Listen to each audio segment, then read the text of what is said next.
Aquí en Sid el buen tiempo llegó ya para quedarse y no tiene pinta que vaya a volver el frío de hace unas semanas hasta pasados unos cuantos meses. Esto ayuda muchísimo a que el día a día de la gente en tránsito se haga más ameno y es que las bajas temperaturas pueden hacer mella hasta el punto de ser peligrosas. Uno de los aspectos donde se agradeció bastante esta cuestión de la temperatura fue en el tratamiento contra la sarna que hicimos hace un par de semanas y que comentamos la última vez.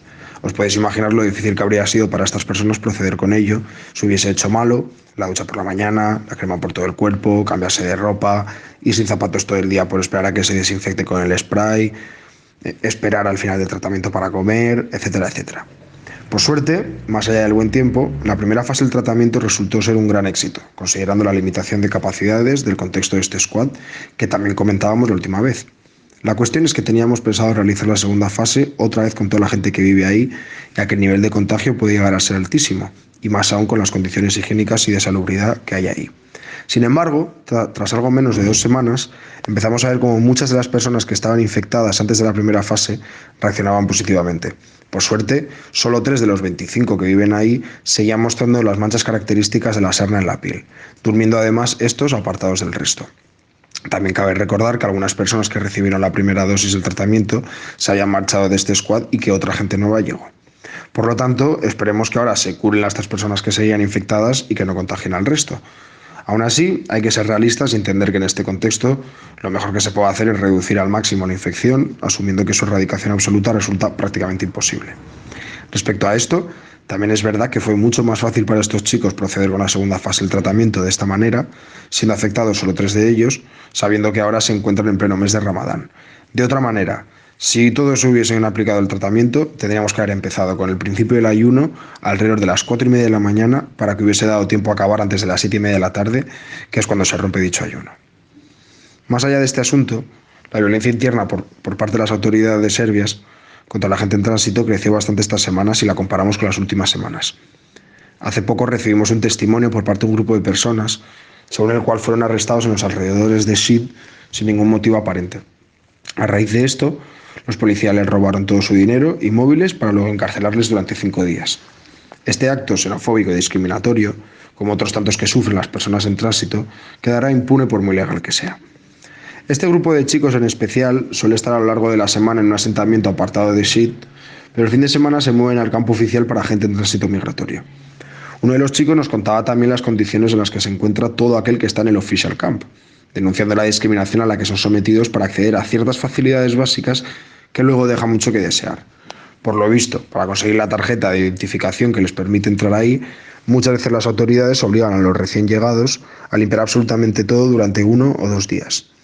Este chico también nos comentaba que la calidad y cantidad de comida que recibían suele ser bastante mejorable y que apenas disponen de un par de baños y duchas para más de 300 personas. Además, el cuidado médico que se ofrece ahí se limita por lo visto a simples ibuprofenos, paracetamoles o antihistamínicos, resultando prácticamente imposible recibir ningún tipo de asistencia para casos más graves. Volviendo al tema de las violencias policiales, otro de los chicos que estaba en este grupo nos contaba cómo suele ensañarse con él cada vez que le arrestan o que sufre una devolución en caliente. Él nos contaba cómo tuvo que huir de su pueblo natal en Afganistán, cerca de Jalalabad, porque estuvo combatiendo contra las milicias talibanas ahí presentes desde los 16 años. En un momento dado, este chaval nos enseñó un enorme boquete que tenía en el muslo, explicando que eso fue provocado por un disparo que recibió en uno de estos enfrentamientos. Esto nos lo contaba agradeciendo aún así poder seguir en vida y haber llegado hasta aquí con esa lesión. Cuento esta historia y vuelvo a cómo la policía suele ensañarse con él, ya que al final acabó diciéndonos que la mayoría de veces que le arrestan y le roban su ropa, suelen pegarle ahí, en la pierna, con tal de inhabilitarle aún más y empeorar su clara cojera. Lo más impresionante de esto es la manera que tenía de contarlo, con un nivel de normalización increíble. Otra forma de la violencia policial, menos física pero igual de grave e importante, la experimentamos hace unos días cuando acompañamos a 2 chicos al dentista y nos pararon unos agentes recriminándonos que estábamos ayudando a inmigrantes ilegales que deberían vivir única y absolutamente recluidos en el campo oficial. La duda que me viene a la cabeza es cómo se puede criminalizar tanto que se facilite tal atención médica, argumentando que estas personas, que al fin y al cabo son seres humanos como cualquiera, deberían quedarse hacinadas en una estructura gubernamental que les priva de un derecho tan básico como es el de la salud. Por último, y también relacionado con el vínculo entre las autoridades policiales y los campamentos oficiales, también se llevó a cabo una redada masiva en distintos squads de Loznica, un pueblo en la frontera con Bosnia que se encuentra a unas 2 horas de Sid. El objetivo de esta redada fue trasladar al máximo de personas posibles a un campamento que se encuentra en la otra punta del país, en la frontera con Macedonia del Norte. También ocurrió que mucha gente deportada desde Rumanía a otras localidades serbias se viese sometida a chantajes por parte de las autoridades locales. Por lo visto, preguntaron a varias personas en tránsito por la tarjeta de identificación del campamento oficial y al enseñarla, estos amenazaban con romperla y deportarles a Macedonia del Norte si no les daban todo su dinero.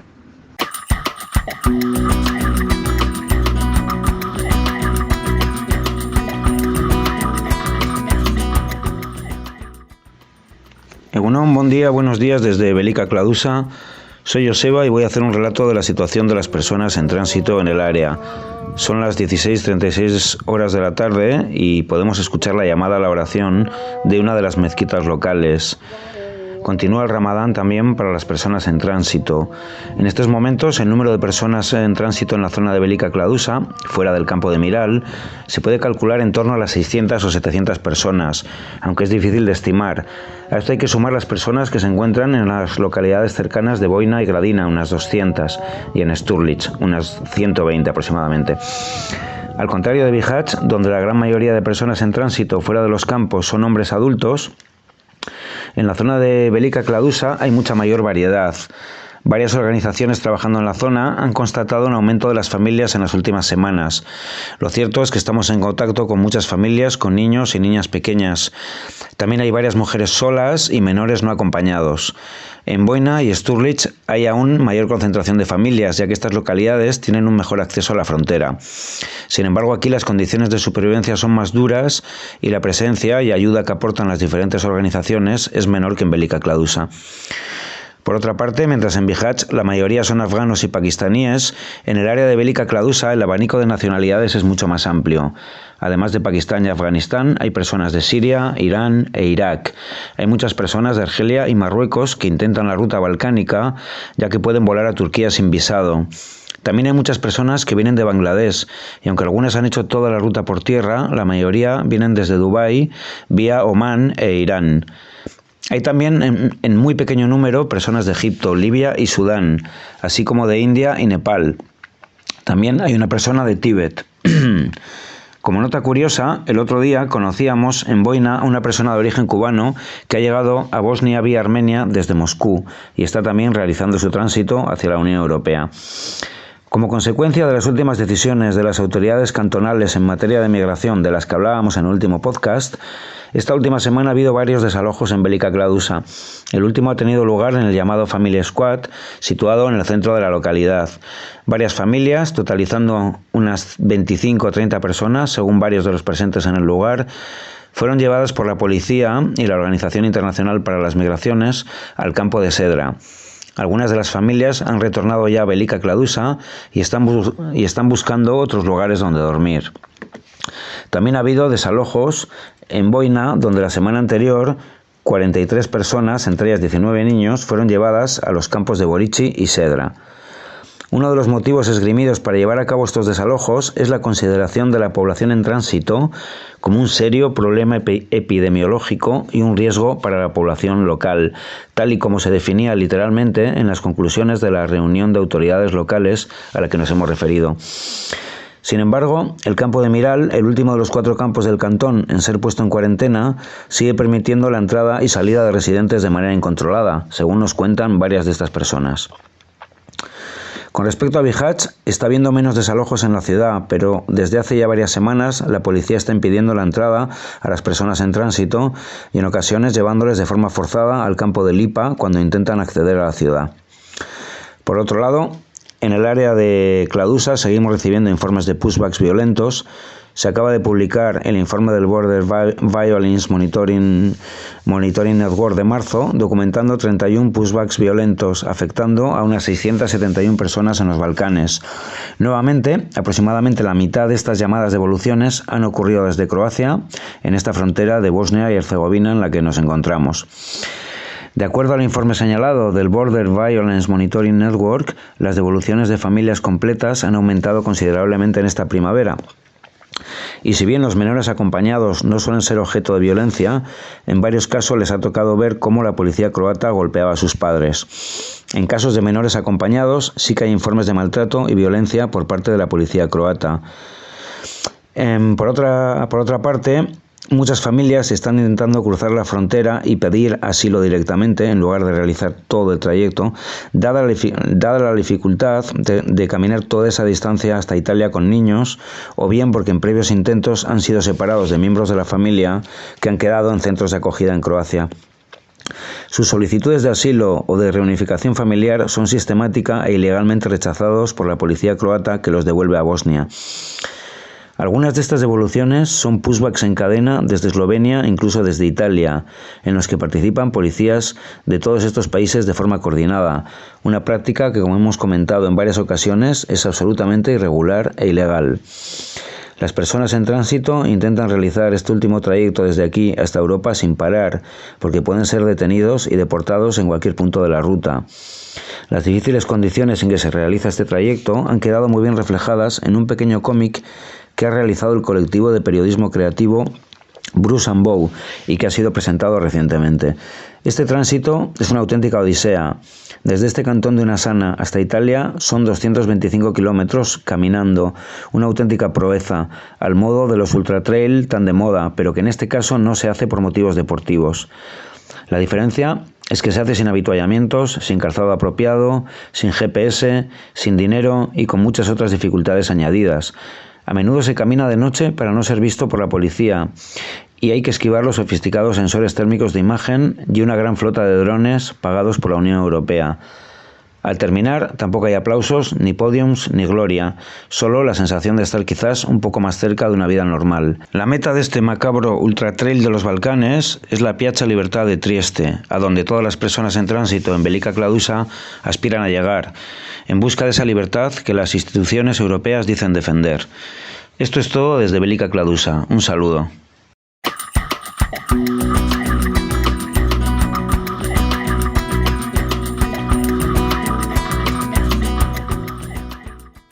Hola, soy Alejandra, informando desde Melilla con Solidary Wheels y Non in Kitchen, y esta semana queríamos hablaros de un suceso que ocurrió el pasado 22 de abril, cuando a las 8 de la mañana, en un acto de absoluta criminalización de la pobreza y demostrando el racismo institucional arraigado en la ciudad de Melilla y a todo el Estado español, la Policía Nacional entró en el centro de acogida temporal habilitado en la Plaza de Toros, equipados con material antidisturbios, incluyendo escopetas de pelotas de goma, mientras las personas residentes dormían, estando además en pleno mes de Ramadán. La Policía Nacional despertó a los residentes y los levantó de las camas para que bajaran todos al ruedo. Una vez allí, con una lista de las personas supuestamente residentes en la plaza, les pusieron contra la pared y les fueron llamando de uno en uno, colocándolos en fila. A continuación empezaron a trasladar a comisaría a las personas en furgones, esposadas por parejas, donde tuvieron que permanecer dentro del vehículo antes de entrar en comisaría. En algunos casos permanecieron hasta 7 personas a la vez en el mismo furgón, incumpliendo de esta forma las medidas establecidas por el protocolo COVID. Una vez en comisaría pasaron por entre 3 y 4 salas, poniendo huellas, siendo fotografiados en la última de ellas y saliendo con una propuesta de orden de expulsión y marcados con boli con un número en la mano. Dentro de comisaría no se les informó sobre sus derechos, sino todo lo contrario. La intérprete que se encontraba en comisaría les instó a firmar las propuestas de orden de expulsión, manifestando que se les iba a ayudar a viajar a la península y encontrar trabajo. Además, varias personas no pudieron contactar con su abogado, e incluso muchas de ellas desconocían que tenían este derecho o la manera de poder contactar con ellos. Es el enésimo ejemplo de la vulneración de los derechos fundamentales de las personas migrantes en situación de sinhogarismo en Melilla, por parte de las fuerzas y cuerpos de seguridad del Estado.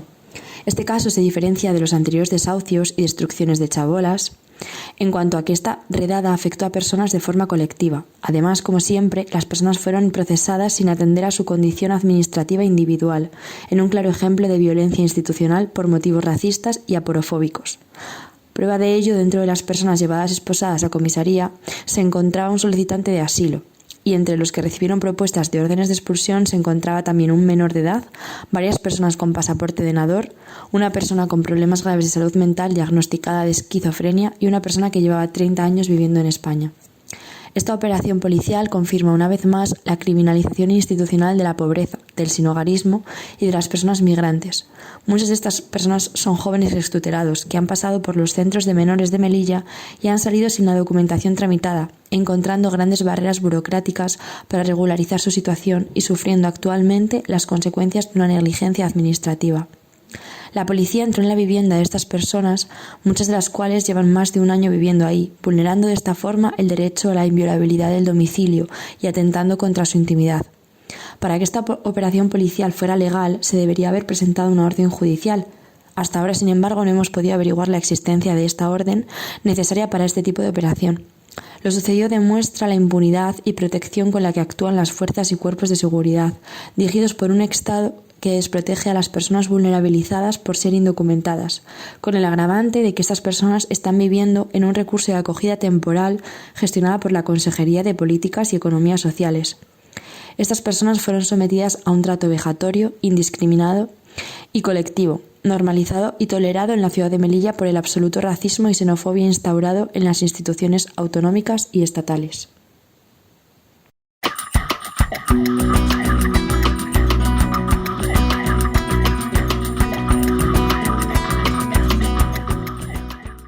¿Qué tal? ¿Cómo estamos? Bueno, soy Irina y os hablo desde el recientemente formado equipo de la No Name Kitchen en Ceuta.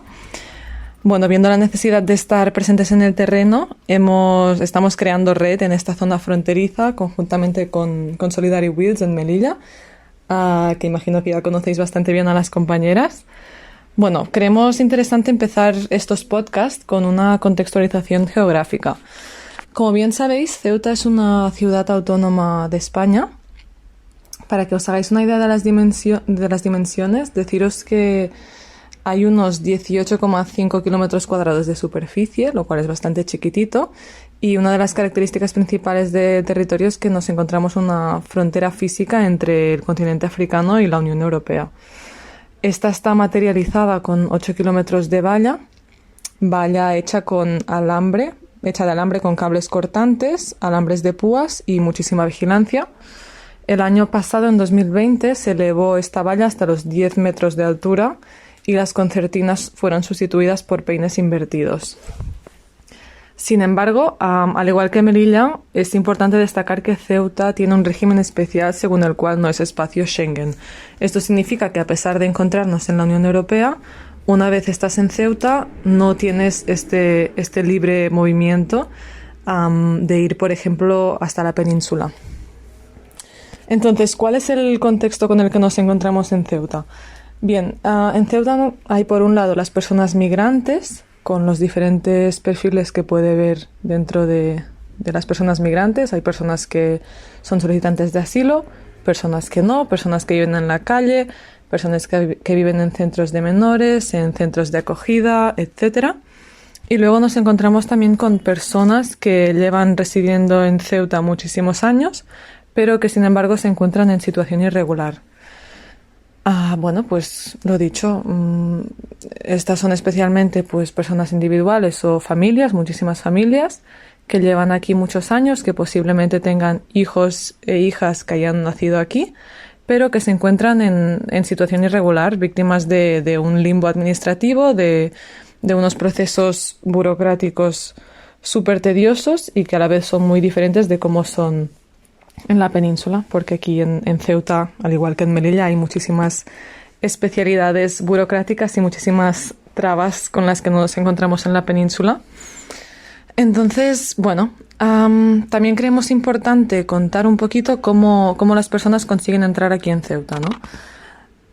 Antes del COVID, muchas de las entradas, sobre todo las personas marroquíes, se daban a través del paso fronterizo, es decir, con un pasaporte marroquí, pues entraban caminando, cruzando la valla, sin problema, y estaban aquí dentro. Sin embargo, este paso fronterizo, la frontera terrestre con Marruecos, se encuentra cerrada desde marzo de 2020, lo que significa que las opciones para entrar en Ceuta son muchísimo más limitadas. Ahora, las personas que han conseguido entrar desde entonces lo han hecho o bien nadando desde Marruecos, o bien en patera desde Marruecos, o bien saltando la mencionada valla de 10 metros de altura.